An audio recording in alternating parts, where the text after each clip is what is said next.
नमस्कार दोस्तों ये दिन था 9 फरवरी 2023 का, जब मिनिस्ट्री ऑफ माइंस की ओर से घोषणा करी जाती है, जो किसी बड़े सरप्राइज से कम नहीं थी। एक्चुअली उन्होंने बताया कि जम्मू कश्मीर के रियासी डिस्ट्रिक्ट में अप्रॉक्स 59 लाख टन लिथियम मिला है। लिथियम यानी जिसे हम आज के दिन व्हाइट गोल्ड कहते हैं, जो आज के ज़माने में बहुत ही ज़्यादा वैल्यूएबल रिसोर्सेज बना हुआ है। भारतीय भूवैज्ञानिक सर्वेक्षण यानी GSI global survey of India ने पहली बार जम्मू कश्मीर के रियासी जिले में सलाल हैमाना इलाके में करीब 5.9 मिलियन टन लिथियम के भंडार खोजे हैं। गाइस, पिछले 2 सालों से लगातार जीएसआई की टीम इस इलाके में खोजबीन कर रही थी और आखिरकार 9 फरवरी को मिनिस्ट्री ऑफ माइंस की तरफ से ये क्लियर कर दिया गया कि जम्मू कश्मीर में 59 लाख लिथियम टन जो है वो पाया गया है। क्या है लिथियम, इसका क्या उपयोग है और आखिर लिथियम मिलने से भारत इतना खुश क्यों है? चलिए इसे डिटेल में समझने की कोशिश करते हैं। दोस्तों, लिथियम का नाम एक ग्रीक शब्द लिथोस से लिया गया है। इसका मतलब स्टोन यानी पत्थर होता है। अगर पीरियोडिक टेबल की बात करें तो ये हाइड्रोजन और हीलियम के बाद तीसरा सबसे हल्का धातु है। बट दोस्तों, हाइड्रोजन और हीलियम गैसेस होने की वजह से सबसे हल्का मेटल लिथियम ही है। इसकी रासायनिक चिन्ह Li और इसकी परमाणु संख्या की बात करें तो 3 है।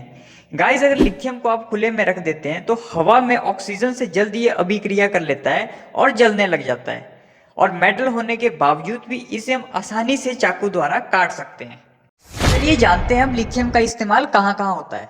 दोस्तों, लिथियम का इस्तेमाल मोबाइल, लैपटॉप, व्हीकल्स सभी तरह के चार्जेबल बैटरी बनाने के लिए किया जाता है। मोटे तौर पे आप इसे ऐसे समझ सकते हैं कि जितने भी इलेक्ट्रिक से चलने वाली चीजें हैं, जैसे mobile, laptop, camera, GPS, Bluetooth, toys, उन सभी के स्टोरेज में लिथियम से बनी हुई लिथियम आयन बैटरी का ही इस्तेमाल किया जाता है।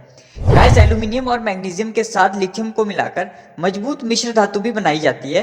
इसका इस्तेमाल अन्य प्रकार के सामान बनाने के लिए किया जाता है, जैसे कवच aircraft, high speed train, cycle के फ्रेम्स और भी बहुत सारे इसके यूजेस हैं। अगर हम मेडिकल लाइन की बात करें तो वहां भी लिथियम का उपयोग किया जाता है, जैसे बाइपोलर डिसऑर्डर और मूड स्विंग जैसी बीमारियों के इलाज के लिए भी हम लिथियम यूज करते हैं। दोस्तों, अब आप लोगों के माइंड में क्वेश्चन बन रहा होगा कि लिथियम इतना इंपॉर्टेंट है तो फिर अभी तक भारत में जो लिथियम यूज हो रहा था वो भारत कहाँ से मंगवाता था? गाइस, भारत अभी तक लिथियम के आयात यानी इंपोर्ट के लिए पूरी तरह से दूसरे देशों पर निर्भर था। साल 2020 से भारत लिथियम आयात के मामले में दुनिया में चौथे नंबर पर है।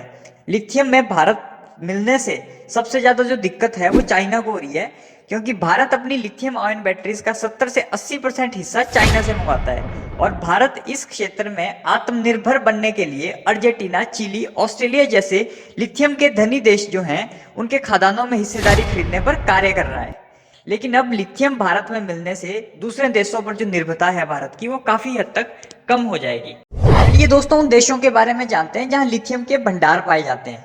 दोस्तों, इस लिस्ट पे पहले स्थान पर है चिली 9.2 मिलियन टन, नंबर 2 पर Australia 5.7 million ton, Argentina 2.2 million ton, Portugal 1.5 million ton, China 2.0 million ton, America 0.75 million ton. दोस्तों, अब भारत में लिथियम की न्यूज आने के बाद क्या भारत को हम नंबर 2 पे शामिल कर सकते हैं? चलिए समझते हैं। दोस्तों, अभी जो भारत में लिथियम मिला है उसे हम इनफेरेट रिसोर्सेज कैटेगरी में शामिल करते हैं। यानी ये वो रिसोर्सेज हैं जिनकी क्वांटिटी और क्वालिटी के बारे में हम अभी अंदाजा लगा सकते हैं, लेकिन हम फुली श्योर नहीं कह सकते कि इसकी प्रॉपर क्वांटिटी और क्वालिटी क्या होगी। क्या उसे इकोनॉमिकल माइन करना पॉसिबल है? कितना खर्चा आएगा? क्या एनवायरमेंटल इम्पैक्ट पड़ेगा? इन सभी चीज़ों के बारे में हम अभी नहीं जानते हैं।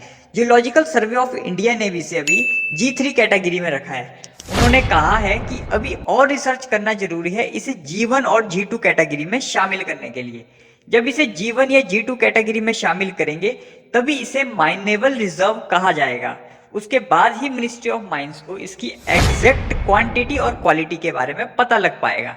और इस पूरे प्रोसीजर में कम से कम 5 से 7 साल का समय लग सकता है। दोस्तों, अब जानते हैं 2020 के उन टॉप 3 कंट्रीज के बारे में जिन्होंने सबसे ज्यादा लिथियम को एक्सपोर्ट किया। गाइस, इस लिस्ट पे पहले स्थान पर है चाइना, जिन्होंने 4661 करोड़ रुपए का लिथियम एक्सपोर्ट किया। नंबर 2 पर है चिली 555 करोड़ और नंबर 3 पर है अमेरिका 547 करोड़। वहीं अगर मैं इंपोर्ट की बात करूं तो भारत नंबर 4 पर है 2020 से इंपोर्ट के मामले में।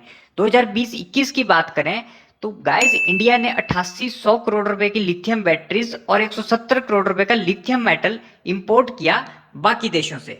दोस्तों, अब जानते हैं कि ये जो भारत में लिथियम मिला इसकी क्या कॉस्ट है और लिथियम की कॉस्ट कैसे निकाली जाती है।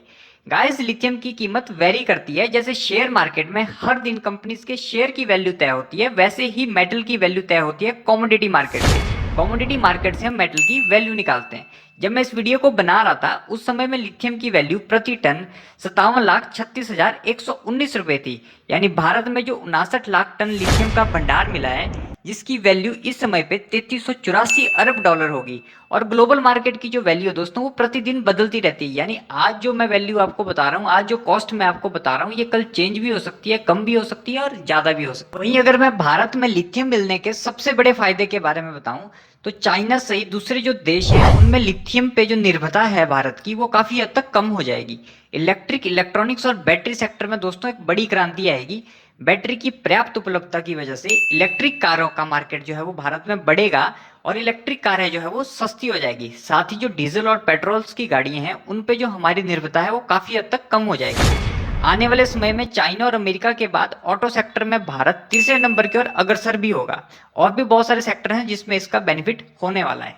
और फ्यूचर में लिथियम की कितनी इंपॉर्टेंस है, इस बात का अंदाजा आप इस बात से लगा सकते हैं कि अभी दुनिया में अप्रोक्स 1 करोड़ इलेक्ट्रिक कार हैं और इस दशक के अंत में लगभग 14 करोड़ होने का अनुमान है। तो दोस्तों अगर एक सिंगल इलेक्ट्रिक कार में जो बैटरी पड़ती है उसमें लगभग 8 केजी लिथियम की जरूरत पड़ती है और हर साल दुनिया में लगभग 7 अरब लिथियम आयन बैटरी बेची जाती है और ये आंकड़ा 2027 तक 15 अरब होने का अनुमान भी है। दोस्तों ये था आज का हमारा टॉपिक, जिसमें हमने लिथियम को डिटेल में समझने की कोशिश करी। आपको ये वीडियो कैसा लगा आप हमें कमेंट बॉक्स में लिख के जरूर बताइए। आप हमें इंस्टाग्राम पे भी फॉलो कर सकते हैं, जिसका लिंक मैं आपको डिस्क्रिप्शन पे जरूर दे दूंगा।